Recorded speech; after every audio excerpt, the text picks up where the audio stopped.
I see a lot of good, really good salespeople and a lot of really bad salespeople. And you can tell who's good by how often people talk and when they talk what they say. So real quick, the best salespeople in the world in all industries, here's what they do. They talk maybe 10% of the time, and when they do open their mouths, it's with a question.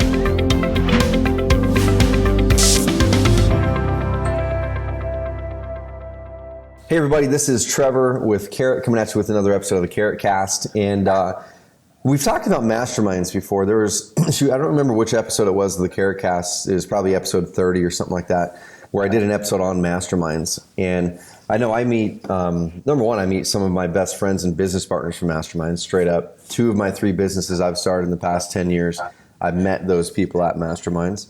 And also just people that I've gotten to know really well over the years. And masterminds are always such an amazing place to do it. So I'm a part of a mastermind called Investor Fuel with a bunch of amazing real estate investors and people that are experts in the real estate space. And I met our guest today, and I'll introduce you to John here in a second. But I'd heard a lot of things about John before getting to meet him in person. It's all amazing stuff. It's like a bunch of our clients who were going through John's sales stuff or going to his boot camps, and they kept on saying, man, I'm using this service of his, or I went to this training, and they up-leveled the way that they talk to sellers and buyers and the way that they communicate. And so I was pumped to be able to meet John Martinez down at the Investor Fuel Mastermind. We got to talking. I'm like, dude, I'd love to have you on the CarrotCast and tell your story and break down some of the stuff that you're talking with investors or anyone, doesn't matter what business, it's all psychology stuff. What you're doing. So I want to officially welcome John Martinez on the CarrotCast. Welcome aboard, man. Hey man, I'm pumped to be here. I've been looking forward to this. Dude, I appreciate it. So we'll kind of dive into a little bit of who you are, where you are in your life and business right now here in a second. But man, like I said, I'm really pumped to have you on. And sales is something I was talking with Brian Rockwell, one of our clients, right before this call. And he's down in Dallas, actually. His first year in business was last year. And he crushed it. Like, the numbers he pulled in his first year in business are not normal, okay? He did about $700K in wholesale deals his first year, all online. None of his deals came from anywhere else except for through Carrot. And when I asked him what he's going to be focusing on this year to gain an edge, he goes, man, I need to get better at sales and negotiation, and I really want to buckle down on those techniques. And that's something that in a cluttered market like right now, every lever point we can get really adds that advantage. So we'll dive into that today, but let's start with who you are, what is your business, what do you do, and let's kind of talk about where you came from. Yeah. So I guess I'll just tell a story about where I came from and then what I do now. So I've been in sales my whole life. Started telemarketing probably 16 years old, selling over the phone.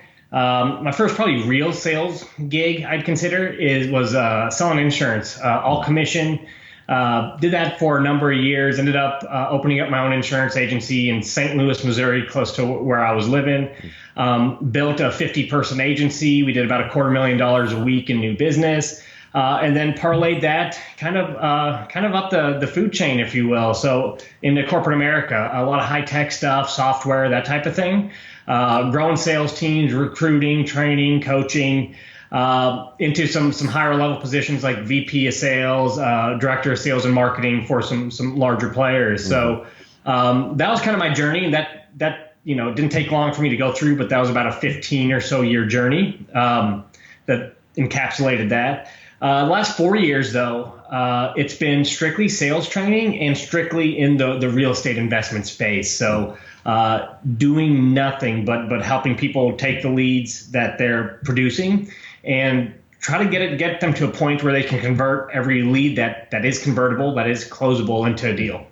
Dude, so we're going to dive into a lot of those techniques and possibly even like do a little bit of role playing stuff later on, because when you were doing your talk at the mastermind, just the questions that some of the really high level investors were asking, I'm like, oh man, the way he said that and explained it and the psychology behind it's so good. And I want to get him on here, and we will dive into that. So everyone that wants some of that, keep listening in. But what I want to dig into first is kind of a little bit more about kind of some psychology stuff on you as an entrepreneur. And also one thing that popped up was you, man, what were the words that you used? I can't remember what it was, but you're a pretty simple guy. Like, you don't need a ton of things. I think it was either you or someone else at the mastermind that said, I've only got a few pairs of jeans. And I don't need like a bunch of different things. When one wears out, I just replace it. Yeah. And the reason I want to bring this up is because I know for me, as you know, I've been growing my businesses over the years and became more successful. I've despised things more and more and like simplified and simplified. What's your mindset around just simplification? And have you always been that way? Have you not? No. So it's 180 from where it was. Okay. So I would say, even 5, 6 years ago, I was very money focused and wanted a lot of material things. And I had really big goals. I thought I needed to make just a boatload of money to get those things. But along my journey, I realized that it was pretty cool to buy some stuff, but it didn't take a lot of money at all. I mean, much less than what I thought it was going to take to hit a point where more money didn't mean more happiness or a lifestyle change or thinking any different or doing any, like zero impact whatsoever. Totally. Yep.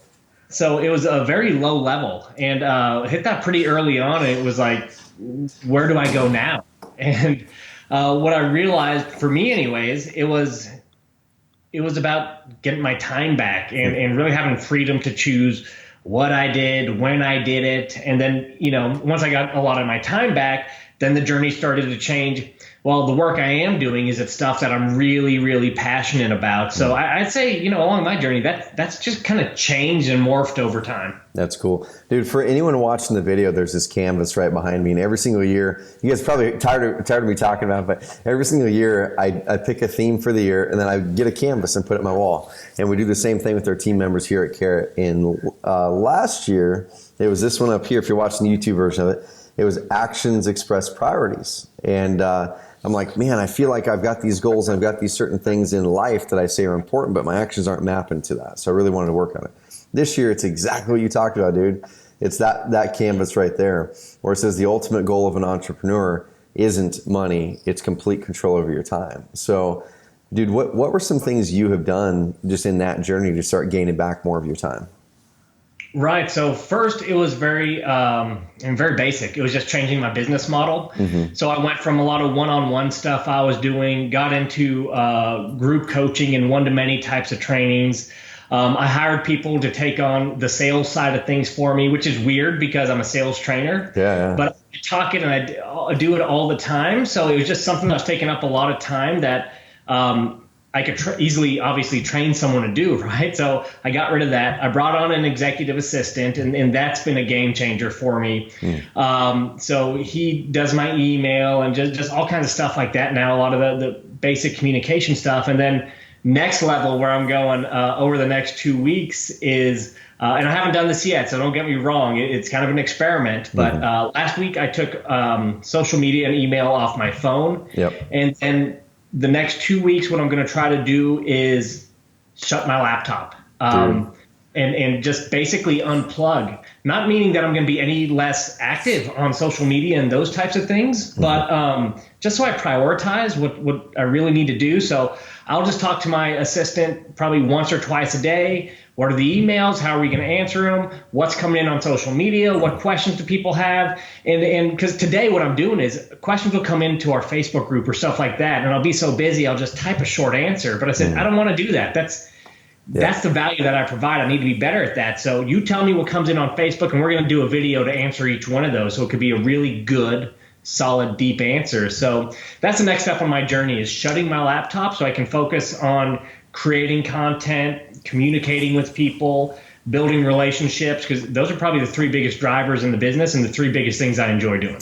Dude, so you're going to love it, first of all. And I've done variations of what you're about to do, and some of them worked great, and some of them I didn't commit to well enough, and I want to redo it.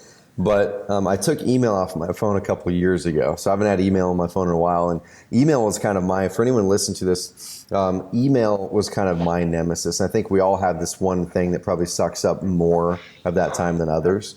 And email was mine, man. I'd be in it, and there'd be an email coming in. I had this expectation in my mind that I had to get back to people within hours, if not minutes, right? And so over the course of the last 3 years, I went from checking email probably 20 times a day, and always having it up, to literally I forget that I have email now. I check it once or twice a week. And My executive assistant, Jen, handles all that. We have a CarrotCast episode where we talk about exactly how we did that, I think in episode 30 or something like that. But yeah, I check email once or twice a week now. And the next thing is exactly what you're mentioning, man. So I'm going to be really curious to see how the mindset shifts you make on it. It's only going to be positive stuff. That's the cool thing about it. So happy for you. So where did the real estate side come in play? Because you're in insurance, and where did the real estate side come? It was an accident. I never went after it. I mean, I wish when I told my story, I could say, hey, I narrowed in on this niche and I went after it and I'm brilliant, but it's not how it went down. So the real story is here where I live locally, there's a company that produces leads for real estate investors and retail real estate agents. And what they do is they produce those leads and then they cold call out and they sell the leads or territories or something like that to agents and investors. And their sales bottomed out for like 2 years. We weren't losing money, weren't making money. They're just staying afloat. So they called me in to rewrite the scripts that their people used and to do some basic sales training. So I did that, not knowing anything about this whole real estate investment space at all. Like maybe I've seen a couple of the billboards, right? And I did it, and they called one of their clients, and he was a real estate investor in Houston, Texas. And he said to the phone rep, he said, hey, listen, you guys call me all the freaking time, but this is different. What is going on out there? And he bought a package, and he ended up getting to the sales manager. And I hired the sales manager too. That was one of the things I did to help with sales, was get the right person in there. He got to the sales manager, and the sales manager connected me with him. And he said, listen, we buy houses. And I'm like, what is this craziness? Right? He's like, I need help with sales. You're a sales guy. Come down to Houston. Help me with my team. And I did. I went down. We did 2 days of training, and he brought up masterminds. He's in a large mastermind. And he told his buddies in the mastermind about what I did with him. So word kind of spread. And within 6 months, I was working with 40, 50 different real estate investors. And then it got to a point where it was like, that was my thing. I mean, I was so heavily invested in that space and learning so much and creating scripts and all that kind of stuff that it took over my business. And I just said, hey, the market's calling my name. It's telling me this is where you need to be. So that's how I got in. It was a complete accident, and it's been full throttle since. Dude, isn't that cool how things like that work out, where you could have the best well-laid plan for your career or whatever it is, and then you took an opportunity that looked like it might have been a one-off project, and it turned into basically what's currently your career. Dude, that's way cool. So do you see yourself in your business having any pivots in the next 3 to 5 years as the real estate market shifts? Like, are there any different parts where hey, I can focus on agents, or you're going to expand out or going to hyper focus on investors for the next several? Yeah, so we're pivoting in a few different ways.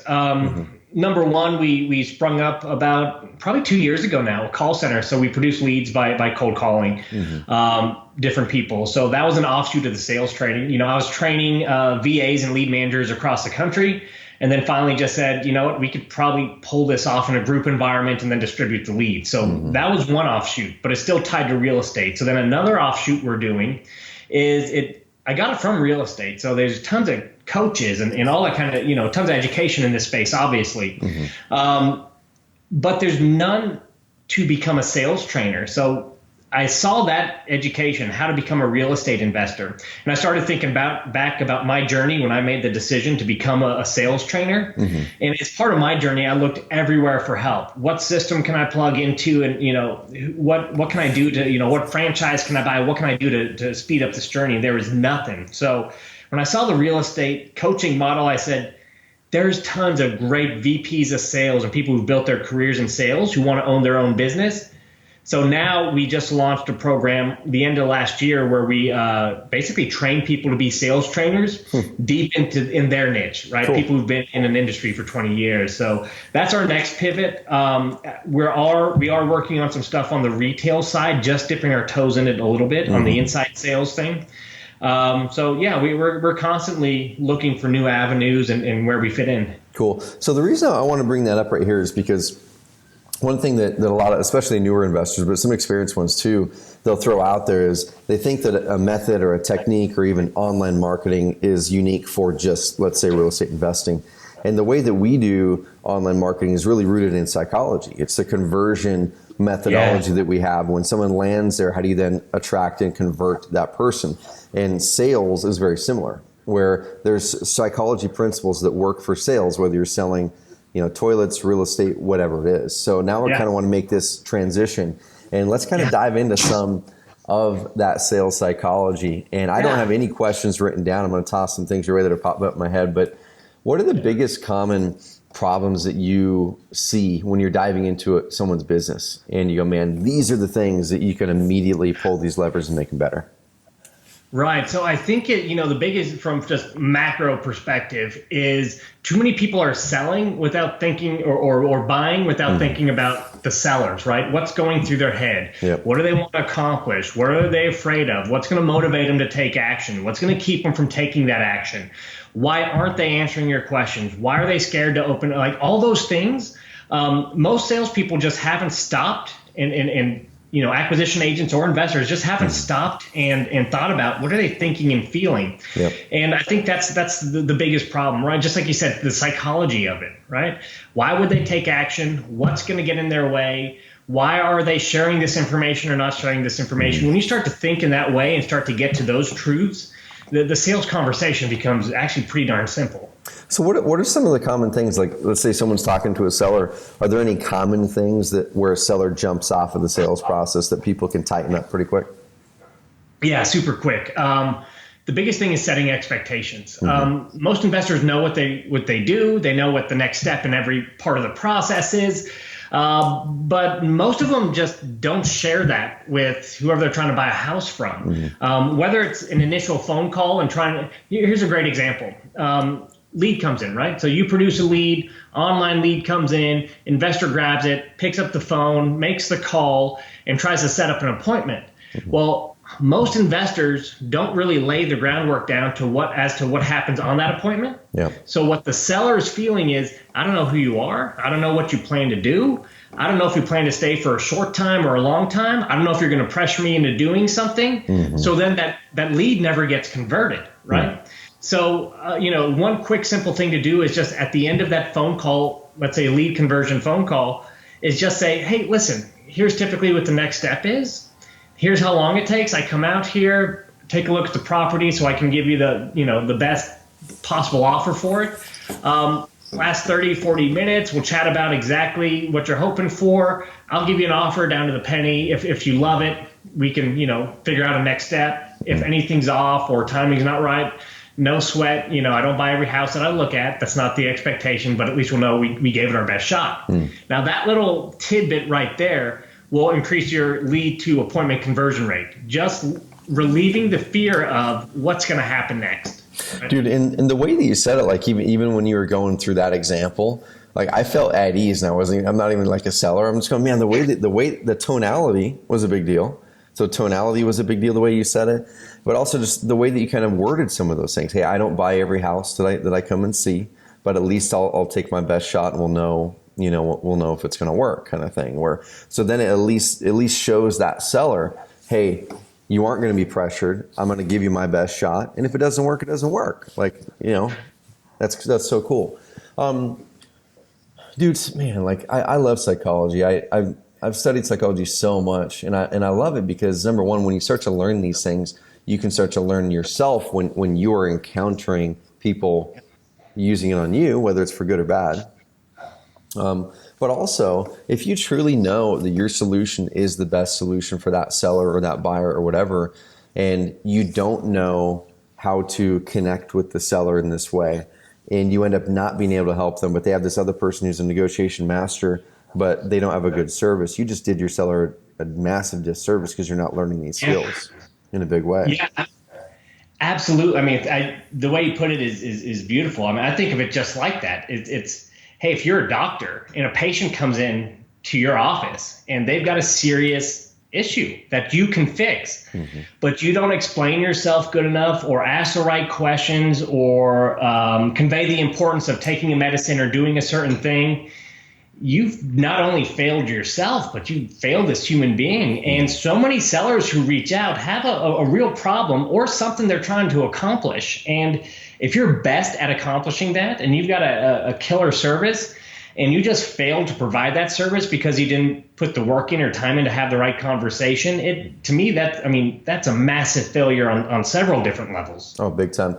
And so you talked about setting expectations. I want to relay this to the online world too, where one thing that we've seen our really successful clients do that we've coached them on is setting the expectation on the website as well. So it's a continuous flow from website to phone call, and they just always know what the next step is. So you've got a good, hey, here's what the process looks like, or they fill out the form and become a lead. You have a video, hey, this is John with XYZ Home Buyers, and thank you for submitting your information. Now here's what we're going to be doing, and here's what you can expect. Like, that's so easy for someone to do, but most people aren't doing it, and it plays hand in hand with exactly what you're talking about. So let's say you get the appointment, you show up to the house. Is there anything from there that you guys have found are easy kind of switches that people can flip when they're speaking to sellers?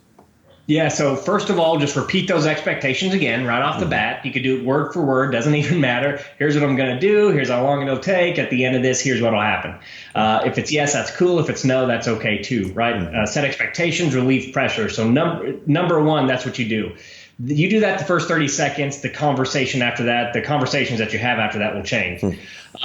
Number two will be, I don't know how else to put it, but just shut up. I mean, I see a lot of good, really good salespeople and a lot of really bad salespeople. And you can tell who's good by how often people talk and when they talk, what they say. So real quick, the best salespeople in the world in all industries, here's what they do. They talk maybe 10% of the time, and when they do open their mouths, it's with a question. So what does that mean? It means the spotlight's on the seller 100% of the time. Not on who you are, what you do, what your expertise is. It's not a show and tell. It's not a time for a salesperson to stroke their ego. It's a time to learn about how we can help these people. And when we have those conversations, if you do nothing more but say, you know what, I'm going to stop sharing about myself and just start asking, what's your situation? What do you accomplish? Where do you want to go? What brought this all on? How long have you been thinking about it? Those simple questions, you're going to figure out better than anyone else what it is they're trying to accomplish, why those things are important. And when you know those things, you can either craft an offer better than anyone else or explain your offer in comparison to their situation better than anyone else. And you can win deals not being the highest offer out there. It happens every single day. Dude, so I want people to rewind that and then listen to it, and then rewind it and listen to it. And I'm definitely guilty of some of these things. I've gotten way better at it over the years, where I try to talk my way out of situations. Sometimes I should ask my way out of them. But what are some of those questions you mentioned, three of them there, but what are some of those questions that people should be asking a seller in this example when they're sitting with them? So we teach three different types of questions. There's a progression, and the progression is based on science. It's based on a company called Huthwaite did a sales study. They basically took down word for word everything that happened in 35,000 sales calls over about 12 years. And they identified four types of questions, actually, that the best salespeople in the world, that all salespeople use, but identified three specifically that the top about 2, 3, 4% of salespeople use. And their problem questions are number one. Good salespeople use problem questions, which are just very broad, open questions that start to dig into what problem you're there to solve. Yep. You know, in your world, in real estate, that question can be, hey, I appreciate you, picking up the phone and calling or filling out the web form or inviting me to your property. I just gotta ask, what prompted you to even do that? Or, hey, you got a beautiful house here. Why in the world are you thinking about selling? This is just kind of the doorway, right? A nice way to slide into the right conversation without having to guess and use a bunch of pointed questions. Just, hey, what were you hoping I could do for you? So that's a problem question. Those are a few examples of problem questions, so you can start zeroing in on the problem. Okay. The next type of question salespeople should ask, this is what about the top 10% or so ask. They're called impact questions. So once you get a problem, in order to figure out you got to figure out, is this problem compelling enough for them to take action, right? So an impact question is just like it sounds. What's the impact of the problem, right? Hey, so, kind of wondering, why you called me out here. Well, bills are a little tight. Well, when you say tight, what do you mean? Well, I can't do this or I can't do that. Well, how long has that been going on? What else is that keeping you from? Is that a big deal or a little deal, right? And you find out if the problem is impacting them on any type of personal level. what they think about, what they stress about, what they do. Is the property impacting them physically, mentally, emotionally, spiritually? Is it impacting loved ones around them? Anything like that. Impact is the reason why people will change. And the more you talk about impact, motivation is a big buzzword in this industry, right? But the more you talk about how a problem is impacting someone, motivation literally goes through the roof. The sense of urgency to take action goes through the roof. And the best way I know to explain that is this. The more you talk about the problem, the more you're in the moment, the more painful it is. So the more pain you feel, the more action you take. So think about it this way. If you've got just a little teeny tiny headache, do you do anything, right? Do you do any? Most people won't do anything. Oh, I got a little headache coming on. If it gets worse, I'll do something. If you've got a pounding headache, the worst headache you felt in your life, you almost can't even move. How far are you willing to go to get rid of it? Oh, you almost pay anything, do anything, right? So the more you talk about the impact of someone's problem, the more they're faced with it, motivation and the urgency to take action actually increases. And we can see this through functional MRI scans. And if you want to get really nerdy with it, with the neuroscience behind how decisions are made, it's really cool, interesting stuff. But when you talk about impact, that's what happens in the brain. You can see synapses firing and all kinds of stuff in the amygdala and the fear center of the brain. And I won't go any further with that because you can tell I get really carried away. I love this kind of stuff, man. I love this kind of stuff. So then the next piece with the really, that's good enough. That'll get you deals. Yeah. But the really, really good salespeople pause then, and they use what are called picture perfect questions. And what that is their picture perfect scenario. So you go from problem, pain, here's where I'm at right now. Here's what it feels like. It doesn't feel good. And then you switch the conversation to, well, if you get rid of this place, where would you go? Why there? What would that be like? And you start to get them to paint this really vivid picture on the other end of the spectrum about what's possible. And what happens is when somebody can see with vivid clarity where they are and what that feels like, where they can be and what that feels like, that's when you can really increase the motivation to start moving that way, to start taking action towards it. So that questioning strategy is how you take someone with even a little bit of motivation and you really turn it up. So most investors are just looking for those people who are already super motivated. They're bringing it to the table. The really, really good investors know how to take anyone with even a little bit of motivation and turn it up and really show people why it's important for them to take action for them. Man, so I kind of want to break this down for people listening to this because this is really, really good stuff, by the way, guys and gals. Take notes on this stuff because basically what you've done there is you've set the expectations with the seller. So you're letting the guard down. There's not this mystery around it. In a competitive market, when there's a lot of different people in the market, one of those things that the sellers are looking for, or buyers, or it doesn't matter, but they're looking for is how well do I understand this process? And any question marks they have, there's going to be guards up. And so like John was saying, you're going to be letting that guard down by making it insanely clear how the process works and in a way to where you're not walking up to that house, with the clipboard and just like all of a sudden doing all this stuff where it's 100% property focused. Guard down. Next, and this is a follow-up question I want to ask property versus person here in a second, but next is you're kind of getting them rooted in the today, right? It's like, here is the situation of today. I want to talk with you about this situation. That's the impact stuff, getting them rooted in that pain of today. And then next, it's getting them connected to the pleasure of the future when this gets solved. And so if you guys can kind of set expectation, get them rooted in the pain that they're feeling, get them talking about it, and then get them thinking about the pleasure that they can go towards when they solve this, using the things John laid out, you guys are going to be way ahead of the game. So question on people versus property. How much of the conversation would a really, really good investor who is really good at negotiation, how much of it would be talking about the person and their situation versus about the property? Oh, man. The property, and this might sound outlandish, but almost nothing about the property. The property doesn't matter. Yep. Right? It's what am I here to do? The property is just, real estate's just a tool, right? The real conversation is, you're here. Why do you want to leave here? Where do you want to go? Okay, so you're here where you're at. Here's your destination, right? Okay, how's a property fit into this? It's holding you back somehow, or it's impacting you in a way you don't like. So all right, the question I have to ask you is, how do I take you from here and put you here? And I'm going to use real estate as a tool to do that. But all we're talking about is where you are versus where you want to be. At the end of the day, a property is going to probably change hands, and there's different ways we'll structure our offer to get you from here to there the most efficient way possible, in regards to your situation. But that's it. I mean, the property is almost nothing. Dude, and that's where I see a lot of newer investors or ones who are struggling is they lead with property stuff. And I wanted to point that out because as I was listening to you talk through those three things, expectations, and then basically getting them seated in the now, the impact, and then the future, there wasn't any property talk in there. I'm like, I want people to recognize this. There was no property talk in there. Now, if you're talking with the seller, it might be slightly different, of course, because you're sitting there with the person. They're going to toss questions at you. But at the end of the day, that I think is a big difference.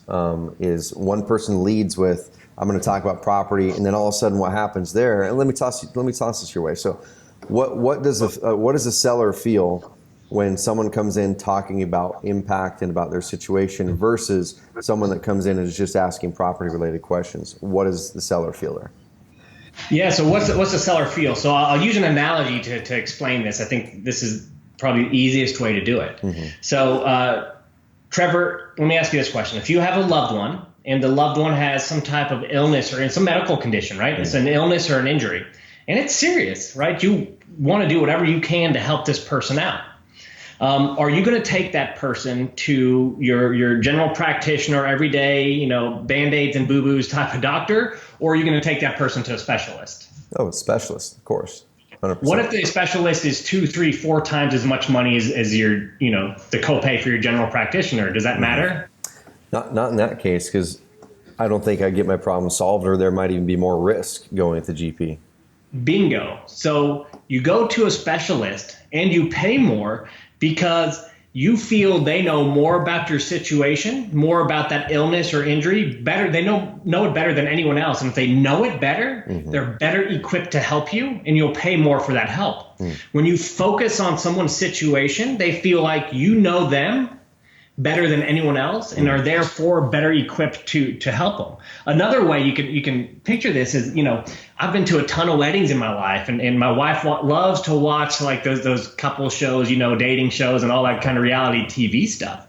And whenever you hear people talking about, whether it's at a wedding or on TV, when they fell in love, I always hear this question like, when did you know?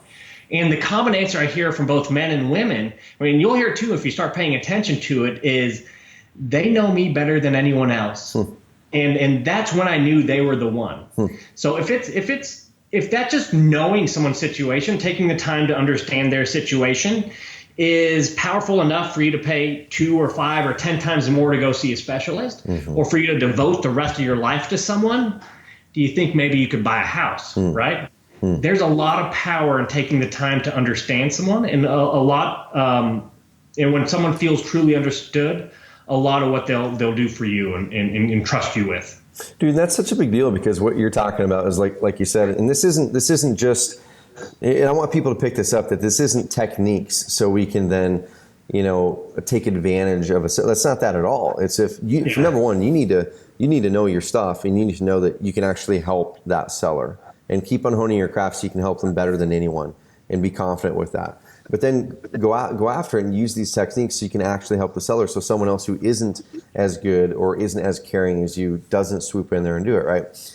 And when you look at it this way, it's like when you go out there helping the seller, like John said, they know that you care about them. When you go out there with the clipboard jotting down, well, this is broken, they're looking at you like a shark. The sharks are circling, Here's this thing, and they're trying to pick it apart, and the sharks are circling, and oh boy, here comes this offer kind of thing. They don't care about me. They're looking at the property. Yeah.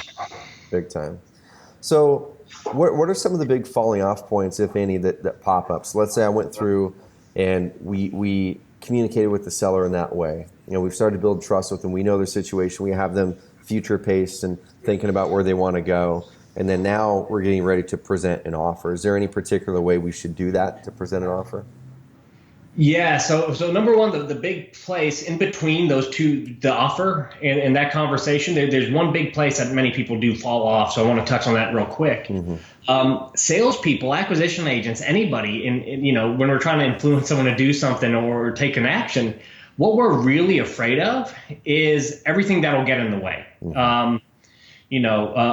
Commonly known as objections in the sales world. I call them deal killers because what they do, they kill deals. One of the biggest problems salespeople have, a big falling off point, is they skip over everything that they know has potential to kill the deal, and they just imagine, well, maybe if I don't talk about it, they're going to forget about it, right? But are there family members who are involved in the decision or who will influence the decision? What are you scared of, right? What's the risk or the discomfort that goes along with selling a property to me or to anybody else, or with our process in particular?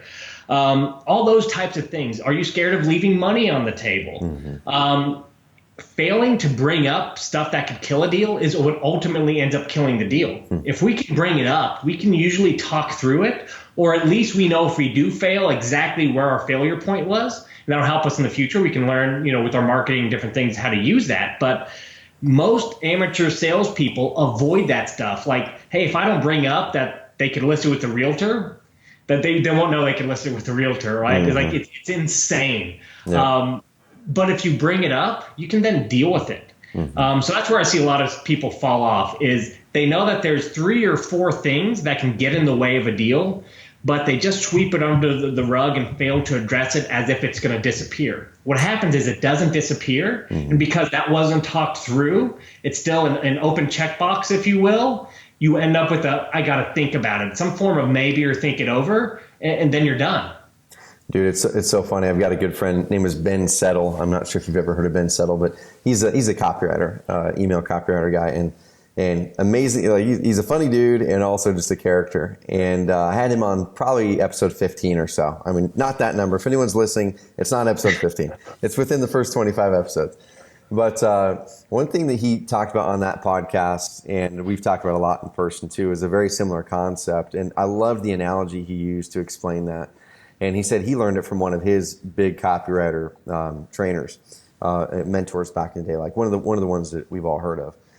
And he basically said, it's the exact same thing John said, wrapped into this analogy. He said, most businesses have these skeletons in the closet, these things that we think that when someone finds them, it's going to scare the prospect or the customer away. So what do most businesses do? They try to hide that skeleton in the closet, hope someone doesn't open up and find it. And the problem is when someone does open it up and find it, it actually works against you in a massive way because, number one, like John said, they're already thinking some of these things anyway, possibly. Maybe not all of them, but they might already be thinking them. And number two, if they find it, if they discover it, all of a sudden they go, why didn't you tell me this? So you start to lose trust. So it's not just let's address the objection. It's also, man, you don't want them to find it because you'll lose trust if they find it and you don't bring it up. And he said, man, what you need to do as a business is not just show the skeleton. He said the best marketers, the best businesses, they open up that closet, they take the skeletons out and they make them dance. And he goes, you got to make those skeletons dance. And what that means for him is take the skeletons and make them a selling point. Make it a positive. You take it, those four skeletons, like John was saying, how can you turn them around so it's actually in their benefit? Well, this is my offer, and yeah, it might be a little bit lower than this guy's, but I close on every single offer that I make. I've never not closed on one before. You can guarantee that I am the cash buyer. I'm not going to pass off to this, that, and the other. Like whatever it is, there's a benefit in there. Make that skeleton dance, man. So that's awesome. Yeah, awesome. I mean, what we do is we make them discover their own benefits. When they discover the benefit on their own instead of us telling, it's more powerful, right? Because anything they discover is the truth. Anything a salesperson tells them is probably a lie. So, for a common one is a realtor. We'll say, hey, have you thought about listing with the realtor? That's the most common way to sell a house. Is, yeah, I've done it. I'm thinking about it. And I'll push them that way and say, it might be in your best interest to list the place. I mean, if you really want to get every single penny out of this place and you don't mind, waiting 30, 60, 90, 120 days to sell it and, paying the fees and, maybe putting 10 or 20 grand into this place to spruce it up to get top dollar out of it. That's what I would do with it. That's how you're going to get top dollar. And we start to push them that way. And then they push back and say, I don't want to spend the money on it. I don't want to wait 4 months. I don't want people traipsing through my house. Okay, fine, right? And then now that's checkbox out real. They decided for themselves, I don't want to sell to a realtor, and they told themselves why. Now we can move on to the next objection, the next skeleton in the closet, as you put it. Dude, that is gold right there, man. Like, that is so good. Oh man, same thing, guys. Rewind that part right there, because the way that John brought up that objection is different than probably 9.5 out of 10 investors are doing it. They're probably doing it to where they've got the piece of paper up and they're working the calculation and going, here's selling to me, or here's going with an agent, and they're giving them the comparison for them and showing them the fees and all that. Dude, the way you brought it up, I love it. Everyone, please reverse that and emulate that, because that's not just a technique, that's a mindset. That's a mindset in how do I take these skeletons or these detractors and then present them in a way so, like you said, that the seller can then discover them themselves. Dude, that's masterful right there. I love it. I love it. Are there any other types of things that pop up at this point before you're presenting the offer? Just like I said, risk, discomfort, relationships, anyone that is going to influence a decision in some way. Those are the biggies. Okay. And then what about presenting the offer? Is there anything special there that people should do that's currently throwing them off likely? Yeah, the offer is the easiest piece. When you get to an offer, the selling's done. The hard part is done. You've either won the deal or lost the deal at this point. What the offer is all you're doing is regurgitating how your offer fits their situation. So a good offer sounds like this. Hey, Mr. or Mrs. Seller, you told me that you've been really worried about bills and things have been piling up on you, and you can't really get rid of the place because you can't afford to fix it up and sell it. So the way I'm structuring my offer, it's all going to be related to them. So the way I'm structuring my offer is I'm going to buy as is as quickly as possible. So you don't have to put a dime towards it. You don't have to do a thing about it. But you also said you don't know where you're going to go. And even though you want your money as quick as possible to pay off some bills and things like that, it's a little bit scary. I'm bringing up a deal killer. It's a little bit scary not knowing where you're going to go. And if you sell too fast, are you going to be without a place? And if you sell too slow, are you paying for two places? So here's what I'm going to do. The way I'm going to structure this deal is I'm going to close within 14 days, as quick as 14 days, in case you find a place fast and you want to get out and get your money as quick as possible. But I'll do it within 45 days. So if it takes you some time, you don't have to stress about where you're going to go and how you're going to do it. We'll just close when you're ready. So that way you have the money as quick as possible without feeling rushed or pushed. Now, on top of that, you were a little worried about how am I going to go and actually pull off the move. It's going to be expensive. You got a lot of stuff. You've got 20 years worth of stuff in here. So what we're going to do is once title is clear, I'm going to give you $750 so you can go ahead and just remove that worry from the table. You can pay for a moving service. Just have them pack up, put a piece of tape, put a marker, put a sticker on anything you want to keep, have them pack it up. And you know what? Everything else, don't even worry about it. If you just leave it here, I'm going to have a crew come in and we'll donate the stuff that's donatable. I know you don't want anything going to waste, and the trash will take care of that for you too. So what you do is you just regurgitate all of the motivation they gave you and how your offer fits that motivation, helps them get there. And then all the deal killers that we just talked about that you bring up, how you're also uniquely qualified to deal with those deal killers. So at the end of the day, it's the same offer everybody else gives. I'm going to cut you a check, and there's a couple bells and whistles that if you need, we'll do it. Yep. But when you explain it that way in their terms, based on their exact situation, they walk away feeling like this is a custom offer just for me. Nobody can do a better job than this person. And also shows you care. I mean, there's like 2 or 3 things within that you genuinely care about that client. I mean, you care that you're not going to boot them out of the house before they're ready within that 45 days and they've got a place to go. And you care enough to say, hey, you know what? I could pocket the $750 and make a little extra money, but instead it's something I'm going to pass back over to you so you have some cash to move. Man, and that right there, I want everyone to listen to this really, really closely, is if you look at the core values here at Carrot, or, I know John and I have very similar core values just from chatting briefly down in Dallas and just following you a little bit.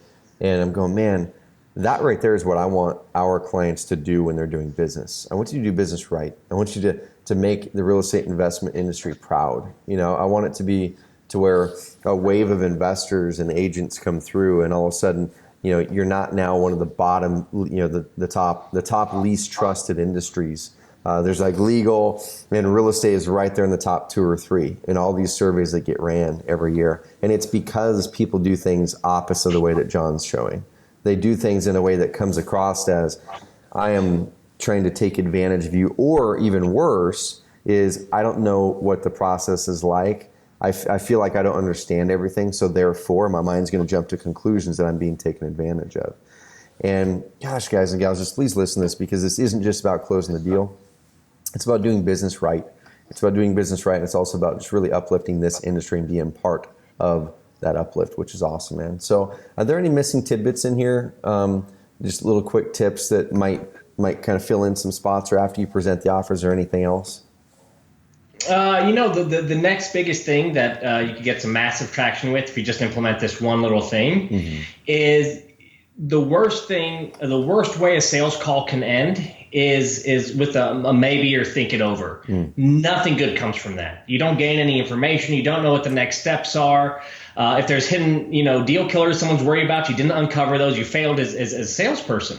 So every sales call needs to end with a clear yes or a clear no. So our rule is anything other than a yes, anything, I don't care what it sounds like, if it's not a yes, it's a no. And if you adopt that philosophy, and you give the no to the seller, if it's not a yes, in a very nurturing way, you will win a ton more deals for two reasons. Number one, some people just need that push over the edge. Not a bad push, not a pressure sign this now push, but hey, look, we just talked about everything you want to accomplish.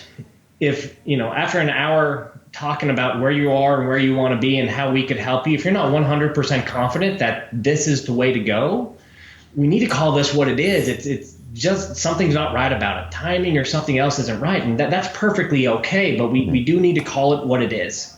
And that little tidbit right there doesn't pressure for yes. Giving the no in a very nurturing way will either just tip them over the edge, go, no, I need to get this solved, let's do it.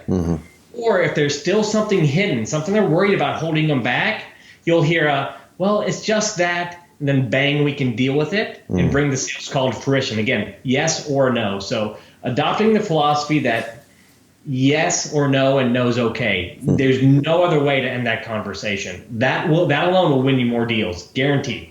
In that right there, I know in Dallas, you brought up a similar scenario like that. And a lot of people would call it a takeaway sale, right? Where you're kind of going, okay, well, let me back it up a little bit and kind of take it off the table. Some people I know are way aggressive in the takeaway. And same thing, like the reason I want to bring John on here is because the way that he does things is very in line with the way that we like to do things, and also it works insanely well. So it wasn't an aggressive takeaway. It was a takeaway, but showed the care still, but elicited the exact same response, or even better response than a takeaway the way a lot of people do it. That's awesome, man. Well, dude, man, we've been on here about 50 minutes, and I know my head's spinning with certain things. I'm going, geez, like there's just so many good nuggets in here that people can take away, and myself too, because like I said, this isn't just real estate. This is how do you take these concepts that John has laid out and apply them in your life. It could be in real estate, it could be in your day job, it could be whatever it is. You're going for a job interview. There's certain things in here that can be applied there. John, where can people find out about you? I'm on your website right now, midwestrev.com. Is that where should people find out about you? That's the best place, midwestrev.com. We've got free trainings and different things on there. A 21-day free sales challenge where we drip out a video every day of a little nugget you can use. All kinds of stuff like that. So I think we've got even a free sales management training for investors who are upper level, who are now running a sales team. How do we hold them accountable and coach them to higher levels and that stuff? All free on there. And then next, dude, I know you hold boot camps and some other things. If people are listening to this and going, man, that was like just in this 40 minutes, that was really good. And I can only imagine if I got all the scripts and all the training and really one-on-one or in a group setting with John and other people. Like, do you have anything like that people can plug into if they want to take the next step? Yeah, we do an online training that we plug people into all year long. And then we also do 2 or 3 boot camps a year. We're doing one here soon in April of 2018. And then we've got, we'll do another one. It's not scheduled yet for the fall. And something really cool we're doing with this next one is Mike's Mastermind Investor Fuel that we're both in. For the business owners that go to this next boot camp, he is going to, at no charge, allow them into the mastermind experience for one session, which is usually super expensive, but it's powerful. It's super cool. it really just changes the way you think. So we're really excited about that. Dude, that's cool. And I know we've had a lot of our customers go through your training. A couple of them in the mastermind that we're in together. Luke Petroza and Brandon Barnes were at the event with you right before the mastermind, and they were just saying amazing things about it, man. They actually use the words life-changing. So if you guys think that a sales boot camp is boring sales stuff is exciting to me, like, because it's the psychology. But truly, if you do it right, this is life-changing stuff. It's stuff that you leverage in every single part of your life. And that's the reason I want to bring on John onto this, because he is the best in the real estate industry at doing this. And man, you really laid out some amazingly actionable stuff, and just so proud and happy to have you on the CarrotCast. I'm pumped to be here. Awesome, buddy. Well, everyone, have an amazing rest of the week, and please go check out MidwestRev.com. That's MidwestRev.com. And engage in John's stuff. You can probably find him on social media, but he probably won't answer you back anytime soon because he's going on a social media diet here shortly. Or he will. It'll be with video, though, and his executive assistant's going to be helping. I love it. I'll still be there. Cool. I love it, man. Well, I appreciate you. Everyone, go out there and take action on something here. I always say that, but the main difference, or one of the key differences anyway, that I find with people who are where they want to be versus who aren't, is the people who aren't where they want to be don't actually take action on the things that they learn and they need to. So if it's even one part of this that you go and adjust the way that you're talking to a seller, awesome, go do that. And then hone that in, and then add the second part later, and go to MidwestRev.com and engage in kind of the masterclass stuff on it. So John, appreciate you, man. Have a good rest of the week, dude. You too.